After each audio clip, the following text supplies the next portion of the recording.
গঠন নবম শ্রেণীর পাঠ্যক্রম অর্থাৎ পশ্চিমবঙ্গ মধ্যশিক্ষা পর্ষদ নির্মিত নবম শ্রেণীর পাঠ্যক্রমে পরমাণুর গঠন চ্যাপ্টারটা আজকে প্রথম ভিডিও। বেসিক্যালি 3টে ভিডিও থাকবে, একটা নিউমেরিক্যাল পার্ট থাকবে। তো চলো শুরু করা যাক। পরমাণুর গঠন।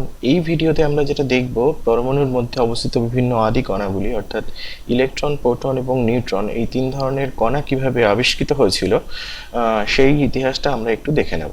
তো চলো শুরু করা যাক। পরমাণুর গঠন যখন আমরা পড়ব তখন কিন্তু প্রথম যার কথা মনে পড়ে তিনি হচ্ছেন ভারতীয় দার্শনিক কনাদ। তো ভারতীয় দার্শনিক কনাদ প্রথম এই পরমাণুর গঠন সম্পর্কিত একটা ধারণা তিনি দেন। তিনি বলেন যে কোনো মৌলকে ভাঙতে ভাঙতে এমন একটি পর্যায়ে আসবে যে সেই মৌলকে কিন্তু আর ভাঙা যাবে না। পরবর্তীকালে ডেমোক্রিটাস, গ্রিক দার্শনিক ডেমোক্রিটাস কিন্তু তার মত একইভাবে পোষণ করেন যে মৌলকে ভাঙতে ভাঙতে এমন একটা পর্যায়ে চলে আসবে যে আর সেই মৌলকে ভাঙা যাবে না।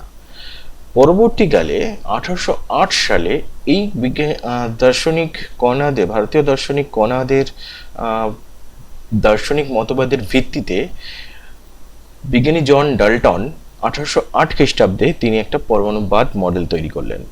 পরমাণুবাদ মডেলে কি বলা হলো? পরমাণুবাদ মডেলে বলা হলো পরমাণু হচ্ছে অবিভাজ্য নিরেট কণা, অর্থাৎ পরমাণুকে আর ভাঙা যায় না। তিনি কিন্তু এই অবিভাজ্য নিরেট কণাটার নাম দিলেন কিন্তু পরমাণু। অর্থাৎ গ্রিক দার্শনিক ডেমোক্রিটাস এবং ভারতীয় দার্শনিক কনাদ যে কথাটা বললেন, সেই কথাটার উপরে ভিত্তি করেই কিন্তু তিনি কণাটার নাম দিলেন কিন্তু পরমাণু। এবং বলা যেতে পারে এইটাকে পরমাণুবাদ হিসাবেই বলা হয় বিজ্ঞানী জন ডাল্টনের। পরমাণু অবিভাজ্য নিরেট কণা। তিনি আরো বললেন যে পরমাণুর মধ্যে মৌলিক পদার্থের সব ধর্ম কিন্তু বর্তমান থাকে। মৌলিক পদার্থ যে সমস্ত ধর্ম বর্তমান থাকবে সেই সমস্ত ধর্ম কিন্তু পরমাণুর মধ্যে কিন্তু ধর্ম থাকবে। আবার বললেন যে রাসায়নিক ধর্মে, রাসায়নিক বিক্রিয়ায় কিন্তু অংশগ্রহণ করবে পরমাণু। পরবর্তীকালে কিন্তু বিভিন্ন ত্রুটি দেখা যায় এই মডেলের, কিন্তু এটা কিন্তু প্রথম প্রয়াস ছিল পরমাণুর মডেল সম্পর্কিত ধারণা দেওয়ার জন্য। তো এরপরে আমরা যেটা দেখে নেব, দীর্ঘ সময় পরে অর্থাৎ ধরো 1808 সেখান থেকে 1838 খ্রিস্টাব্দে কিন্তু 1878 খ্রিস্টাব্দে উইলিয়াম ক্রুকসের মাধ্যমে কিন্তু এই পর্যন্ত কিন্তু উইলিয়াম ক্রুকসের এক্সপেরিমেন্টের আগে পর্যন্ত কিন্তু অর্থাৎ প্রায় দীর্ঘ 70 বছর ধরে কিন্তু বিজ্ঞানীগণ এটা ভেবে নিয়েছিলেন যে পরমাণু কে আর ভাঙা যায় না। পরবর্তীকালে 1878 সালের পর থেকে বলা যেতে পারে ঊনবিংশ শতাব্দীর শেষার্ধে এবং বিংশ শতাব্দীর প্রথম অর্ধ পর্যন্ত, সে পর্যন্ত কিন্তু পরমাণু আমরা দেখেছি বিভিন্ন বিজ্ঞানীগণের পরীক্ষা নিরীক্ষার মাধ্যমে কিন্তু পরমাণুকে ভাঙা যায় এবং পরমাণুকে ভেঙে 3 ধরনের কণা পাওয়া যায়। এক হচ্ছে ইলেকট্রন, প্রোটন এবং নিউট্রন। তো চলো শুরু করা যাক। ইলেকট্রন কিভাবে আবিষ্কৃত হয়েছিল সেই ইতিহাসটা একটু জেনে নেওয়া যাক। ইলেকট্রন আবিষ্কার হওয়ার জন্য প্রথম যার অবদান 1878 সালে উইলিয়াম ক্রুকসের একটা পরীক্ষা। এটি ইলেকট্রিক ডিসচার্জ টিউব, অর্থাৎ ইলেকট্রিক ডিসচার্জ টিউবটা কেমন দেখতে তার একটা স্ক্যান এখানে দেখানো হচ্ছে খুব সিম্পল একটা পিকচারের মাধ্যমে। একটা বায়োনিস্কেশন পাম্প এখানে রাখা হচ্ছে, একটা কাঁচের টিউব এখানে রাখা হয় যার একটা প্রান্ত পজিটিভ প্রান্তের সাথে যুক্ত থাকে, এই প্রান্তটা পজিটিভ প্রান্তের সাথে যুক্ত থাকে অ্যানোড, এবং নেগেটিভ প্রান্তটা যার সাথে যুক্ত থাকে সেটা হচ্ছে ক্যাথোড। একটা ক্যাথোড আর একটা অ্যানোড তড়িৎদ্বার নেওয়া হয় এবং এখান থেকে একটা বায়োনিস্কেশন পাম্পের সাহায্যে কিন্তু এর ভিতরে বায়ু বার করে দেওয়া হয়। কারণ বায়ু কিন্তু তাপের কুপরিবাহী, তাহলে যদি বায়ু এখানে ভর্তি থাকে তাহলে কিন্তু এর মধ্যে গ্যাসকে আয়নিত করতে পারবে না। তো এই কারণের জন্য পাম্পের গাছ নলের মধ্যে থেকে বায়ুকে সরিয়ে নেওয়া হয়। সরিয়ে নিয়ে তাহলে চাপ কমে যাবে। চাপ কমিয়ে নিয়ে নিয়ারলি প্রায় 0.02 মিলিমিটার পারদস্তম্ভের চাপ যদি করা হয় তাহলে কিন্তু সবুজ এক ধরনের প্রতিপ্রভা সৃষ্টি হবে। ক্যাথোড থেকে অ্যানোডের দিকে এক ধরনের রশ্মি আসবে, সেই রশ্মিটি কিন্তু সবুজ প্রতিপ্রভা সৃষ্টি হবে। এটা কিন্তু লক্ষ্য করলেন প্রথম 1878 সালে এই ইলেকট্রিক ডিসচার্জ টিউব নিয়ে উইলিয়াম ক্রুকস। উইলিয়াম ক্রুকসের পরীক্ষালব্ধ ফলাফল থেকে তিনি বেশ কিছু সিদ্ধান্ত আসতে পারেননি। পরবর্তীকালে যখন 1897 সালে বিজ্ঞানী জে জে থমসন একই এক্সপেরিমেন্ট করেন এবং সেই পরীক্ষালব্ধ ফলাফলকে তিনি এক্সপ্লেইন করলেন। কিভাবে এক্সপ্লেইন করলেন চলো একটু দেখে নেওয়া যাক কিভাবে এক্সপ্লেইন করলেন সেই পরীক্ষালব্ধ ফলাফলগুলিকে। তো চলো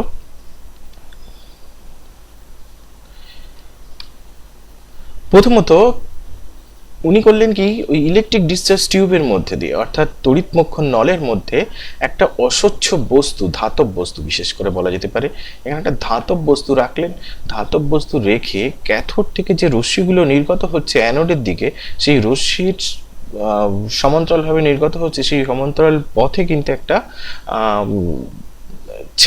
ধাতব বস্তু রাখলেন। ধাতব বস্তু রেখে তিনি যে পর্দাটা আছে অর্থাৎ অ্যানোডের দিকে যে পর্দাটা থাকবে, সেই পর্দাতে কিন্তু তিনি একটা প্রতিপ্রভা, একটা ছায়া লক্ষ্য করলেন। সেই ছায়াটার উপর ভিত্তি করে, সেই ছায়াটার প্রকৃতির উপর ভিত্তি করে কিন্তু তিনি সিদ্ধান্ত নিতে পারলেন যে ক্যাথোড রশ্মি সরল রেখায় চলে।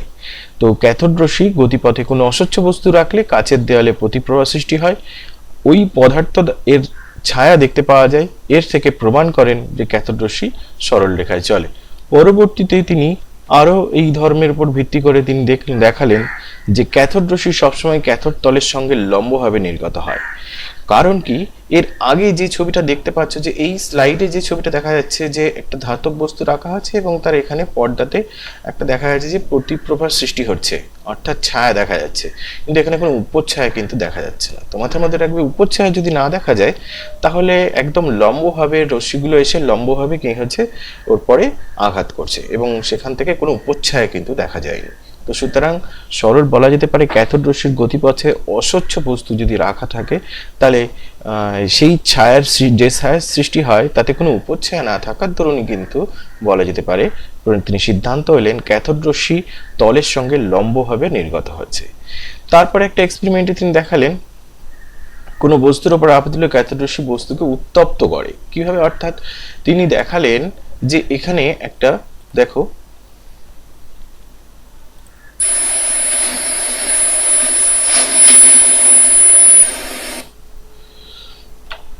এখানে দেখো একটা ক্যাথোড ও অ্যানোড রশ্মির মধ্যে, ক্যাথোড ও অ্যানোড তড়িৎদ্বারের মধ্যে ক্যাথোড থেকে বিশেষ করে এক ধরনের যে অ্যানোড তড়িৎদ্বারটিকে একটু বাঁকিয়ে একটা প্ল্যাটিনাম ধাতুর মতো বাঁকিয়ে একটা অবতল দর্পণের অবতল তলের মতো করে নিলেন। করে নিয়ে তিনি দেখলেন ক্যাথোড রশ্মি যখন অবতল তলে আসছে তখন ঠিক সেই অবতল তলে যেখানে আপতিত হচ্ছে সেই জায়গাটা কিন্তু উত্তপ্ত হচ্ছে এবং এখানে কিন্তু ওই প্ল্যাটিনাম কিন্তু অ্যানোডের কাজ করলো। হ্যাঁ, তাহলে এখানে বোঝা গেল যে ক্যাথোডে এখানে দেখা যাচ্ছে যে খুব সামান্য পরিমাণে গ্লো এখানে দেখা যাচ্ছে, রেড লাইট একটা দেখা যাচ্ছে।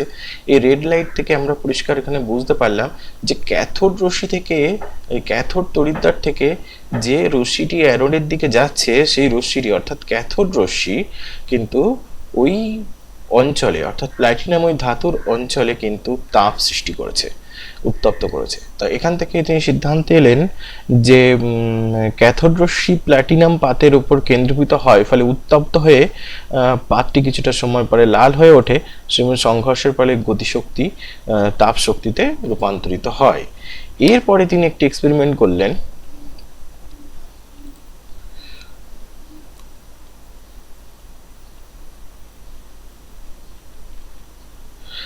দেখো ক্যাথোড রশ্মি তড়িৎ ক্ষেত্র দ্বারা বিক্ষিপ্ত হয়, তাহলে এখানে তিনি দেখালেন,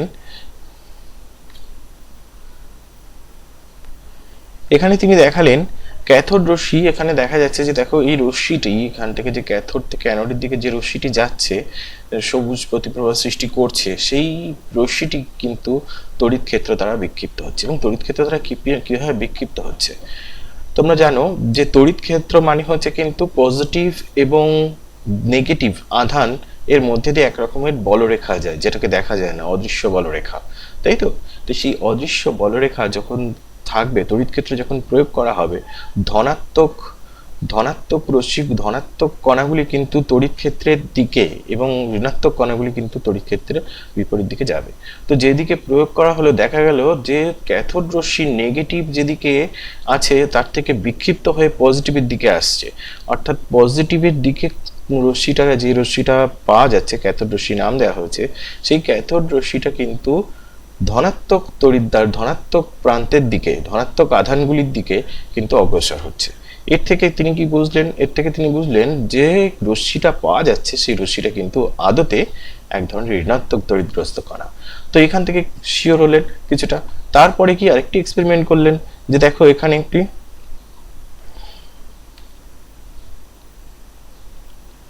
এবার চুম্বক ক্ষেত্র দ্বারা তিনি বুঝলেন কিভাবে, চুম্বক ক্ষেত্র দ্বারা বুঝলেন, দেখো কিভাবে চুম্বক ক্ষেত্রে ক্যাথোড রশ্মি চুম্বক ক্ষেত্র দ্বারা বিক্ষিপ্ত হলো, তাই তো। আহিত কণা বলে কিন্তু তড়িৎ চুম্বক ক্ষেত্র দ্বারা বিক্ষিপ্ত হতে পারছে। তোমরা জানো ফ্লেমিং এর বাম হস্ত নিয়ম অনুসারে, তোমরা পড়বে, ক্লাস 10-এ পড়বে। ফ্লেমিং এর বাম হস্ত নিয়ম এখনো পর্যন্ত তোমাদের কাছে অতটা সরবরাহ হয়নি। তো ফ্লেমিং এর বাম হস্ত নিয়ম অনুসারে কিন্তু বলা যেতে পারে, এটুখানি জেনে রাখো যে চৌম্বক ক্ষেত্র দ্বারা কোনো ক্যাথোড রশ্মি কিন্তু বিক্ষিপ্ত হলো। কিভাবে বিক্ষিপ্ত হলো, যে ক্যাথোড রশ্মি টিউবের মধ্যে দিয়ে অগ্রসর হচ্ছে, সেই ক্যাথোড রশ্মি চুম্বক ক্ষেত্রের উত্তর মেরুর দিকে কিন্তু বিক্ষিপ্ত হয়। এর থেকে সিদ্ধান্ত নেওয়া যায় যে ক্যাথোড রশ্মি নিস্তড়িত নয়, কিন্তু তড়িৎগ্রস্ত কণা, এবং ঋণাত্মক তড়িৎগ্রস্ত কণা কি ধনাত্মক তড়িৎগ্রস্ত কণা সেটা কিন্তু তার প্রকৃতি অনুযায়ী হয়। তো এখানে কিন্তু এই যে ফ্লেমিং এর বামহস্ত নিয়ম অনুসারে কিন্তু আমরা বলতে পারবো, কনফার্ম হওয়া যাবে যে এটা ঋণাত্মক তড়িৎগ্রস্ত না ধনাত্মক তড়িৎগ্রস্ত। তাহলে যেহেতু উত্তর মেরুর দিকে বিক্ষিপ্ত হচ্ছে, সেই জন্য বলা যেতে পারে যেই এটি হচ্ছে ঋণাত্মক তড়িৎগ্রস্ত কণা।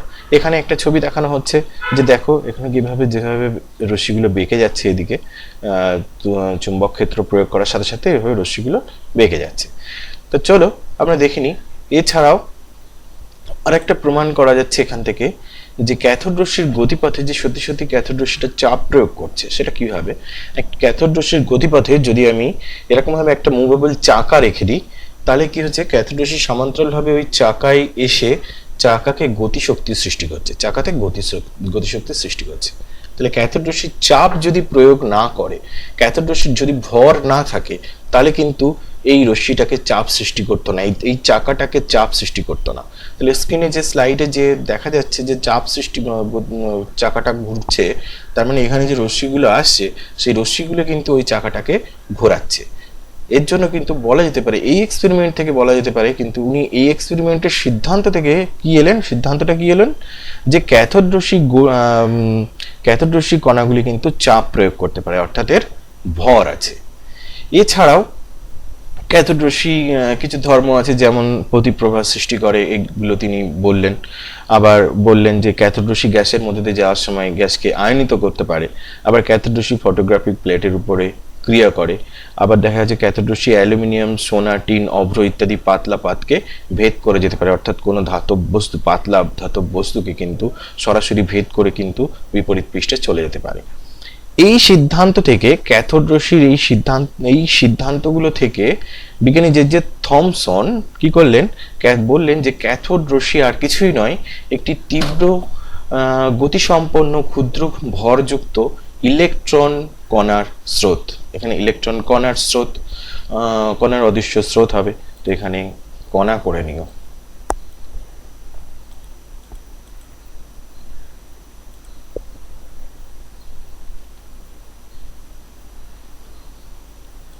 কণা হবে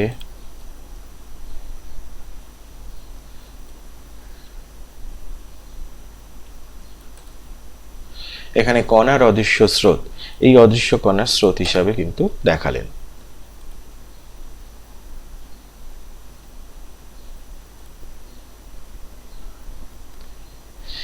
তারপর দেখো ইলেকট্রন কণার কিন্তু সমস্যাটা যেটা দাঁড়ালো, যে থমসন কিন্তু যে পরীক্ষালব্ধ ফলাফলগুলো পেলেন, সেই পরীক্ষালব্ধ ফলাফলগুলো থেকে কিন্তু ইলেকট্রন এর আধান এবং ভর এর অনুপাত নির্ণয় করতে সমর্থ হলেন, কিন্তু ইলেকট্রনের আধান এবং ভর এর মান নির্ণয় করতে সমর্থন হননি। পরবর্তীকালে যখন বিজ্ঞানী মিলিকান অয়েল ড্রপ এক্সপেরিমেন্টের মাধ্যমে ইলেকট্রনের আধান এবং ভর সঠিকভাবে নির্ণয় করতে সমর্থ হন। অর্থাৎ এখানে কিন্তু একটা কোশ্চেন হতে পারে যে ইলেকট্রনের ভর এবং আধান নির্ণয় করতে কোন বিজ্ঞানী সমর্থ হন বা কোন বিজ্ঞানী নির্ণয় করেন, তখন কিন্তু বিজ্ঞানী জে থমসনের নাম বলা যাবে না, তখন বলতে হবে কিন্তু বিজ্ঞানী মিলিকান। কিসের মাধ্যমে, কোন এক্সপেরিমেন্টের মাধ্যমে? এক্সপেরিমেন্ট একটা জনপ্রিয় এক্সপেরিমেন্ট, অয়েল ড্রপ এক্সপেরিমেন্ট। বুঝতেই পারছো যেখানে ইলেকট্রন এর ভর এবং আধান মাপা প্রথম পরিমাপ করতে সক্ষম সমর্থ হয়েছিল, তো সেই এক্সপেরিমেন্টটা তো অবশ্যই খুব জনপ্রিয় এক্সপেরিমেন্ট হবে। তারপর দেখো প্রোটন কণার আবিষ্কার কিভাবে হয়েছে সেটা একটু তোমাদের সামনে বলি। দেখো 1886 সালে প্রথমত বলা হলো যে পরমাণু তো প্রথমে তোমরা জানো যে নিস্তড়িত, পরমাণু নিস্তড়িত, তো ইলেকট্রন পরমাণুতে একটা কণা পাওয়া গেল যে ইলেকট্রন, সেটা তো 1897 সালে, ঠিক আছে। তো কিন্তু প্রথমে এখানে বলে রাখি যে বিজ্ঞানী জে জে থমসন কিন্তু নাম দেননি যে ইলেকট্রন, তিনি নাম দিয়েছিলেন কিন্তু নেগেট্রন, অর্থাৎ নেগেটিভ তড়িৎগ্রস্ত কণা। তারও অনেক বছর আগে ইলেকট্রন কথাটা এসেছে কিন্তু অ্যাম্বার গাছের আঠা, তাকে কিন্তু বলা হয় ইলেকট্রন, ইলেকট্রন নাম দেওয়া হয় তাকে। তো সেখান থেকে কিন্তু স্থির তড়িৎ, এই ইলেকট্রন আবিষ্কারের অনেক আগে কিন্তু ইলেকট্রন কথাটা ব্যবহার করা হতো। তো সেই সময় কিন্তু তড়িৎগ্রস্ত কণাকে ইলেকট্রন ব্যবহার করা হতো। তো যাই হোক, তো সেখান থেকে নাম দেওয়া হলো ইলেকট্রন, বিজ্ঞানী জে জে থমসনের নাম নয়। বিজ্ঞানী জে জে থমসনের নাম হয়েছিল কিন্তু নেগেট্রন, নেগেটিভ তড়িৎগ্রস্ত কণা। তিনি যে সিদ্ধান্তটা নিয়েছিলেন সেখানে কিন্তু ঋণাত্মক তড়িৎগ্রস্ত কণার কথা উল্লেখ করা হয়েছে, কিন্তু ইলেকট্রনের কথা উল্লেখ করা হয়নি, এবং ঋণাত্মক তড়িৎগ্রস্ত কণার নাম দিয়েছিলেন কিন্তু নেগেট্রন। তাই যাই হোক, যখন ইলেকট্রন পরমাণুর মধ্যে এক ধরনের কণা পাওয়া গেল, ঋণাত্মক তড়িৎগ্রস্ত কণা, তাহলে অবশ্যই বুঝতে হবে পরমাণুর মধ্যে পজিটিভ তড়িৎগ্রস্ত কণা আছে। তো এই ভিত্তিতে যখন এই এক্সপেরিমেন্টটা চলছিল, অর্থাৎ 1878 সালে যখন উইলিয়াম ক্রুকসের ইলেকট্রিক ডিসচার্জ টিউবে বা তড়িৎমক্ষণ নলে যখন দেখালেন যে এই বৈশিষ্ট্যগুলো কিন্তু আসছে এক এক করে, অর্থাৎ এর মধ্যে নেগেটিভ তড়িৎগ্রস্ত কণার প্রবাবিলিটি কিন্তু বেশি আসছে, তখনই কিন্তু 1886 সালে, অর্থাৎ জে জে থমসনের প্রায় 10 বছর আগে কিন্তু বিজ্ঞানী স্যাডউইক বললেন যে এখানে নিশ্চয়ই কোনো পজিটিভ তড়িৎগ্রস্ত কণা আছে, অর্থাৎ পরমাণুর মধ্যে কোথাও কিন্তু পজিটিভ তড়িৎগ্রস্ত কণা আছে। সেই উপরে ভিত্তি করে তিনি একটি এক্সপেরিমেন্ট করলেন। এক্সপেরিমেন্টটা কেমন? স্ক্রিনে দেখতে পাচ্ছ যে ইলেকট্রিক ডিসচার্জ টিউবটাকে একটু মডিফাই করা হলো। কি, এখানে কিন্তু সেই একইভাবে কিন্তু বায়ু শূন্য করার জন্য একটা পাম্প রাখা আছে, কিন্তু যেটা এখানে দেখানো নেই স্লাইডে। তো এখানে দেখাচ্ছে যে এখানে অ্যানোড এবং ক্যাথোডের মধ্যে, ক্যাথোডটা মাঝে স্থাপন করা হলো এবং ক্যাথোডটাকে ছিদ্র ছিদ্র করা হলো, ক্যাথোডটা মাঝে মাঝে এখানে ছিদ্র ছিদ্র করে দেওয়া হলো, ছিদ্র রাখা হলো মাঝে মাঝে। তাহলে ছিদ্রগুলো রাখার কারণ আছে, বলছি কারণগুলো। এবার যখন বায়ু শূন্য করা হবে এই টিউবটাকে, ঠিক মাঝে ক্যাথোড রাখা হলো, একপাশে অ্যানোড রাখা হলো। এবার কি করা হলো, ধনাত্মক এবং অ্যানোডে পজিটিভ, ক্যাথোডে নেগেটিভ তড়িৎগ্রস্ত কণা এবং নেগেটিভ তড়িৎদ্বার এবং অ্যানোডে পজিটিভ তড়িৎদ্বার যখন যুক্ত করা হলো, তখন অ্যানোড থেকে স্বাভাবিকভাবেই এবং বায়ু শূন্য করে নেওয়া প্রায় 0.02 মিলিমিটার পারদচাপের সমান করে দেওয়া হলো বায়ুর ভিতরে বায়ু। এবার কি হলো, অ্যানোড থেকে ক্যাথোডের দিকে কি হলো, এক ধরনের তড়িৎগ্রস্ত কণা স্রোত, যেটাকে কিনা বলছি ক্যাথোড রশ্মি উইলিয়াম ক্রুকসের মত অনুসারে। তো ক্যাথোড রশ্মি যেতে শুরু করলো। এবার ক্যাথোড রশ্মি যখন ক্যাথোডের মধ্যে দিয়ে যখন যাচ্ছে অ্যানোড থেকে ক্যাথোডের দিকে, ক্যাথোড থেকে অ্যানোডের দিকে নেগেটিভ তড়িৎগ্রস্ত কণা যাচ্ছে, যেটা কিন্তু ক্যাথোড রশ্মি। ঠিক সেরকম ভাবে অ্যানোড থেকে ক্যাথোডের দিকে কিন্তু পজিটিভ তড়িৎগ্রস্ত কণা আসছে, তাই তো, যেহেতু পজিটিভ আসছে তো পজিটিভ রশ্মি আসছে। এবার ওই ছিদ্রগুলো দিয়ে, ক্যাথোডের ছিদ্রগুলো দিয়ে কিন্তু পজিটিভ রশ্মিগুলো বেরিয়ে যাচ্ছে, এবং বাদিকে একটু এক্সটেনশন করে, টিউবটাকে একটু এক্সটেনশন করে একটু জিঙ্ক সালফাইডের পর্দা ব্যবহার করলেন। সেখানে এক ধরনের প্রতিপ্রভা সৃষ্টি হলো, তাই তো, প্রতিপ্রভা সৃষ্টি হলো। এই প্রতিপ্রভাটা এখানে এখন দেখে কি মনে হতে পারে?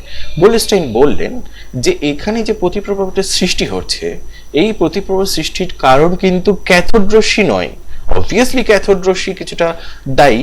ক্যাথোড যে তড়িৎদ্বারটা ব্যবহার করা হয়, যেটাকে ছিদ্র ছিদ্র করা হয়েছে, ক্যাথোড রশ্মি তো ক্যাথোড থেকে অ্যানোডের দিকে যাবে। তাহলে এর বিপরীত দিকে যে রশ্মিটা পাওয়া যাচ্ছে, সেই রশ্মিটা কি অ্যাকচুয়ালি? সেই রশ্মিটা হচ্ছে অ্যানোড থেকে আসা পজিটিভ কিছু তড়িৎগ্রস্ত কণা, ধনাত্মক তড়িৎগ্রস্ত কণা, যেগুলো কিন্তু ওই ক্যাথোডের ছিদ্র ছিদ্র জায়গাগুলোর মধ্যে দিয়ে ভেদ করে কিন্তু এ পাশে এসে, অর্থাৎ ক্যাথোডের বিপরীত পাশে এসে এক ধরনের প্রতিপ্রভা সৃষ্টি করছে। এই প্রতিপ্রভাটা দেখে তিনি নাম দিলেন যে এটা একটা ধনাত্মক তড়িৎগ্রস্ত কণার স্রোত। তিনি এই রশ্মিটার নাম দিয়ে ফেললেন ক্যানাল রশ্মি।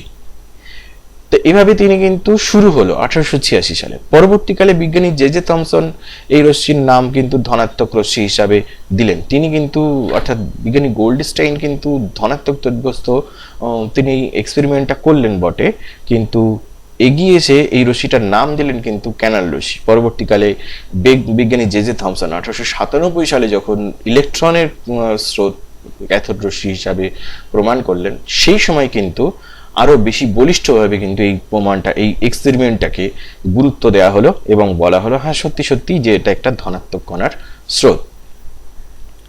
একেই বলা যায় প্রোটন। কিন্তু প্রোটন নাম দেওয়া হয়নি সেই সময়। প্রোটনের নাম দেন, প্রোটনের আবিষ্কারটা করেন কিন্তু পরবর্তীকালে 1919 বিজ্ঞানী রাদারফোর্ডের বিভিন্ন এক্সপেরিমেন্টের মাধ্যমে কিন্তু এই কণার নাম দেওয়া হয় কিন্তু প্রোটন। তাহলে আমরা এ পর্যন্ত দেখতে পেলাম প্রোটন এবং ইলেকট্রন। প্রোটন আবিষ্কৃত হয়েছিল 1919 সালে সঠিকভাবে, আচ্ছা, আর ইলেকট্রন আবিষ্কার হয়েছে বিজ্ঞানী জে থমসনের এক্সপেরিমেন্টের মাধ্যমে। ইলেকট্রন এবার নিউট্রন আবিষ্কারটা দেখি। 1920 সালে রাদারফোর্ড প্রথম প্রস্তাব করলেন যে পরমাণুতে অন্তত আরো একটি মূল কণিকা থাকবে, অবশ্যই থাকা উচিত। তিনি বললেন কণাগুলির ভর হবে প্রোটনের ভরের সমান, কারণ কিছু সমস্যা দেখা দিচ্ছে, ভরগত ত্রুটি দেখা যাচ্ছে। প্রথমত ইলেকট্রন এর ভর খুব নগণ্য, কিন্তু প্রোটন অর্থাৎ পরমাণুর মধ্যে যে ভিতরের যে অংশগুলো পরমাণুর প্রোটন কিন্তু প্রায় প্রোটন কিন্তু ইলেকট্রনের থেকে কিন্তু একটু, ইলেকট্রন হচ্ছে হালকা, প্রোটন কিন্তু তার থেকে একটু ভারী। তাহলে পরমাণুর মধ্যে নিশ্চয়ই এমন কোনো পদার্থ আছে যে পদার্থটা এর কিছুটা ভরটা, পরমাণুর ভরটাকে কিন্তু কিছুটা বাড়াবে। অর্থাৎ সেই ভিত্তিতে, অর্থাৎ ভরগত পরিবর্তনের ভিত্তি করেই কিন্তু বিশেষ করে এই ধারণাটা পাওয়া গেল যে বিশেষ ওই ভিতরে এমন একটা পদার্থ থাকবে, এমন একটা জিনিস থাকবে, এমন একটা কণা থাকবে যেটা কিন্তু নিস্তড়িৎ, যেটার কিন্তু কোনো তড়িৎ নেই। কারণ অলরেডি তো আমরা পজিটিভ কণা প্রোটন আর নেগেটিভ কণা ইলেকট্রন পেয়ে গেলাম, তার আর তো কোনো কণা থাকার সম্ভাবনা নেই। তো এই কারণের জন্য ভিতরে আরেক ধরনের কণা থাকবে যে কিনা ভরটাকে ব্যালেন্স করবে, কিন্তু আধার নামে ব্যালেন্স করার আর সম্ভাবনা নেই। তোমরা সুতরাং বোঝাই যাচ্ছে যে এটা নিস্তড়িৎ কণা অবশ্যই হবে। তো তিনি প্রস্তাব করলেন যে এই প্রস্তাবিত কণার নাম দিলেন নিউট্রন। নিউট্রন মানে নিউট্রালাইজ থেকে কিন্তু নিউট্রন কথাটার উৎপত্তি।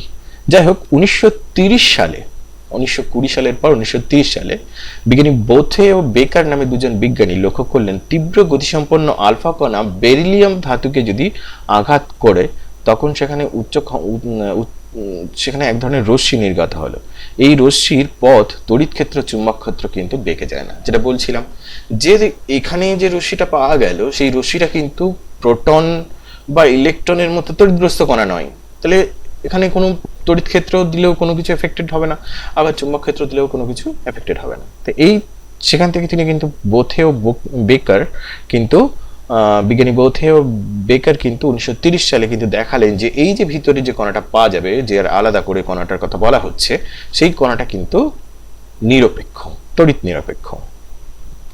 অবশেষে 1932 সালে ইংরেজ বিজ্ঞানী স্যাডউইক রাসায়নিক বিভিন্ন এক্সপেরিমেন্টের মাধ্যমে নিউট্রন কণার অস্তিত্ব প্রমাণ করেন এবং তিনি দেখালেন নিউট্রন কণার ভর প্রোটনের চেয়ে সামান্য বেশি এবং এর অবস্থান পরমাণুর নিউক্লিয়াসের মধ্যে। ফলে নিউট্রন থাকায়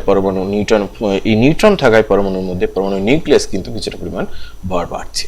তাহলে সঠিকভাবে প্রমাণিত হয়ে গেল সেই সময় 1932 সালে ইংরেজ বিজ্ঞানী স্যাডউইকের মাধ্যমে কিন্তু এক্সপেরিমেন্টের মাধ্যমে কিন্তু এটার অস্তিত্ব সঠিকভাবে প্রমাণ করা গেল।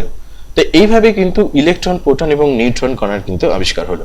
তো পরবর্তীকালে আমরা যে নেক্সট ভিডিও দেখাবো, সেই নেক্সট ভিডিওতে আমি কিন্তু ইলেকট্রন, প্রোটন এবং নিউট্রনের বিভিন্নভাবে এদের কিভাবে সৃষ্টি হচ্ছে সেই বিষয়টা নিয়ে কিন্তু, অর্থাৎ এই প্রপার্টিজ নিয়ে কিন্তু আরো বেশি আলোচনা করতে হবে সেই সময়। তো দেখবো এখন আপাতত কিছু একটা স্লাইডে দেখানো হচ্ছে। দেখো, ইলেকট্রন, প্রোটন এবং নিউট্রন কণার প্রকৃতি, বৈশিষ্ট্য, নিচের ছক, অর্থাৎ যা আমরা পড়লাম সেটাই একটা স্ন্যাপশট করে বলছি।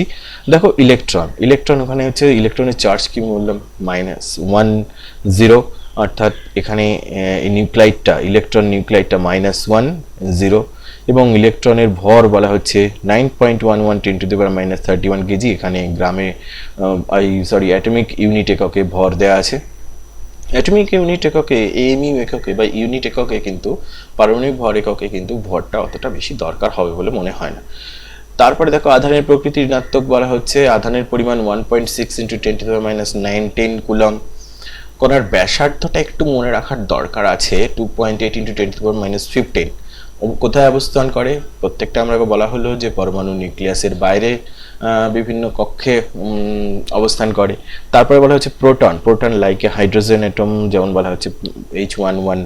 সেক্ষেত্রে বলা হচ্ছে এর ভর হচ্ছে 1.672 × 10⁻27। এখানে খেয়াল করো 1.672 × 10⁻27, যার পারমাণবিক ভর একক 1.0076। ধনাত্মক তড়িৎগ্রস্ত কণা এবং এর একক কিন্তু সেই আধানের পরিমাণ কিন্তু সেই ইলেকট্রনের আধান কিন্তু ধনাত্মক। যাই হোক, কণার ব্যাসার্ধটাও একটু খেয়াল করবে, কোথায় অবস্থিত? পরমাণুর কেন্দ্রে বা নিউক্লিয়াসে অবস্থিত। তারপরে দেখো নিউট্রন, নিউট্রন করবো হচ্ছে 1.675 × 10⁻27, যেটা কিন্তু নিউট্রন এবং প্রোটন, নিউট্রন এবং প্রোটন 672 675 প্রায় কাছাকাছি, কিন্তু হালকা। দেখতেই পাচ্ছ 10⁻27 অর্ডারে। সেক্ষেত্রে ইলেকট্রন একটু ভারী, 10⁻31। ইলেকট্রন কিন্তু খুবই হালকা, 10⁻13। তাহলে এইভাবে কিন্তু দেখা হচ্ছে যে নিউট্রন তড়িৎ নিরপেক্ষ এবং পরমাণু কেন্দ্রে বা নিউক্লিয়াসে অবস্থিত। তাহলে সব থেকে ভারী কণা যদি বলা হয় তাহলে দেখো 6750 অর্থাৎ 10⁻27, যেটা অর্থাৎ নিউট্রন কণা কিন্তু পরমাণুর মধ্যে সব থেকে ভারী কণা। সব থেকে হালকা কণাকে, সব থেকে হালকা কণা বলা হচ্ছে ইলেকট্রন, 9.11 10⁻31। তো এই যে হালকা প্রোটন নিউটনের মধ্যে কে বেশি হালকা সেটা কিন্তু, কে বেশি ভারী সেটা কিন্তু এই স্ট্যাটিক্স থেকে বোঝা যাচ্ছে।